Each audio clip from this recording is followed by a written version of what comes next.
Hi guys. So today's video is going to be a book review on the book Love and Gelato by Jenna Evans Welch. This book is very different than what I normally read. I primarily read fantasy, and the reason that I kind of wanted to mention that before I get into the book review itself is because I feel that I can pretty accurately review fantasy books. I can compare the elements that make fantasy books what they are. Because this book is a contemporary, I want to be very transparent in saying that I don't generally read contemporary, so I have a harder time trying to review this without just kind of factoring in the entertainment value. That said, as somebody who normally gets a kick out of political intrigue and awesome action scenes and really cool magic systems, I was still very much entertained and very much enjoyed this book. The premise of this book is that a girl's mother dies of cancer, and before she dies, she tells her daughter that she wants her to go live with this man in Italy, and kind of leads the daughter to believe that this man is actually her father. The daughter does not want to leave America. She doesn't want to leave the life that she's known, but because it's kind of her mother's dying wish for her to try out this new life in Italy and to get to know this other person that was really significant in her mother's life, the daughter agrees. Lena is the daughter's name, and when she first moves to Italy and she first meets this guy that's supposedly her father, she finds that he's actually a pretty likable guy. He seems very nice, and when her mother was in the process of dying, her mother did tell her a little bit about this person, and she's kind of caught between wanting to like him and wanting to give him a chance, but also wondering where he has been and why hasn't he been in her life these past 16 years. The book is told in a first-person point of view from Lena's perspective, so you aren't just having the character try to find these things out, you're finding these things out alongside her. You're totally in her head the entire time, and the narrative itself, it's done in first person really well in that sometimes, oddly, first-person narrative can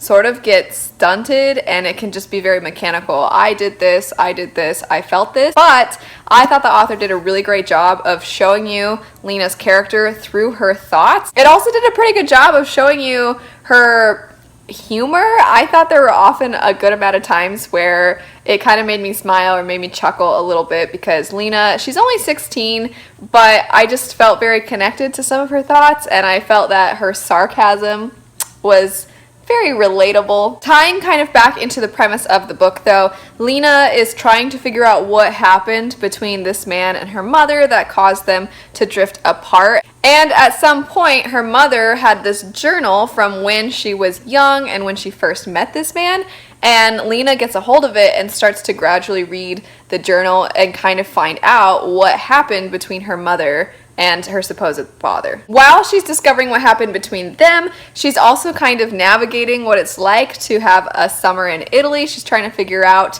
if she wants to maybe stay and go to school there. She's making friends. And I did actually really enjoy this element of the story because she's only 16, and it was kind of nice to read a contemporary in which a 16-year-old isn't out to kind of claim a throne that's been taken away or something. It was that she's kind of just navigating life, and it was sweet. And there was definitely a sense of innocence to it. It was definitely a sense of her discovering and going through a lot of the things that most people go through when they're teenagers, and it was done in a way where it didn't feel super cliche. It felt relatable. While trying to navigate teenage life though, Lena does meet some new friends and possibly has some new crushes, and so while she's trying to kind of figure out her feelings, she's also trying to find out what was going on with her mother and this man. So it's kind of like two different love stories happening at the same time. The way in which Lena's life and her mother's life in the journal are coinciding is done really well. It makes the pacing feel very fast. It definitely makes you want to know,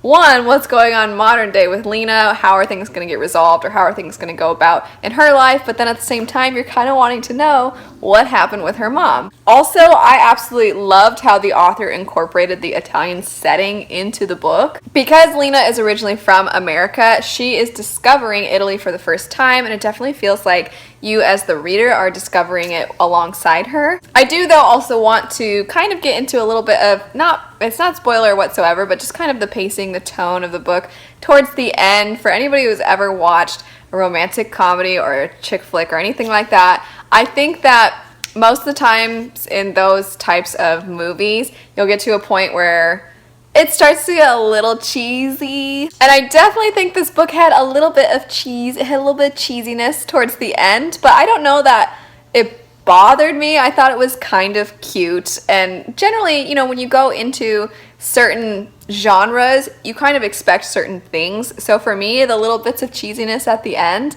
I thought were fun, but I know for some people it might be a little like, ugh. So just a heads up, it does get a little cheesy towards the end, but I thought it was really cute. Despite this book having lots of cuteness though, I do think that the author did a really good job of showing just how difficult it was for our main character Lena to go on in life after having lost her mother. I was so much expecting the cute, fluffy cutesiness of this book that it's not that I thought this book would be incapable of having some of those deeper, sad, sorrowful emotions in it. I just wasn't expecting it, but it was done really, really well, and I was genuinely sad. I felt so bad for the character, and it just kind of makes you feel like, oh my gosh, if I were in her position and I lost someone I loved, how would I be able to move on after that? While I'm not generally a young adult contemporary reader, I really, really did end up enjoying this book. I would for sure recommend it to people. I would for sure be interested in more works by this author. And to be perfectly honest, I would say that she's kind of made me excited about the contemporary genre overall. If you've read this book, let me know your thoughts on it. Let me know if you know of other books kind of like it that you would recommend. But as always, happy reading to all of you. I hope you enjoy the rest of your day, and I will see you later. Bye.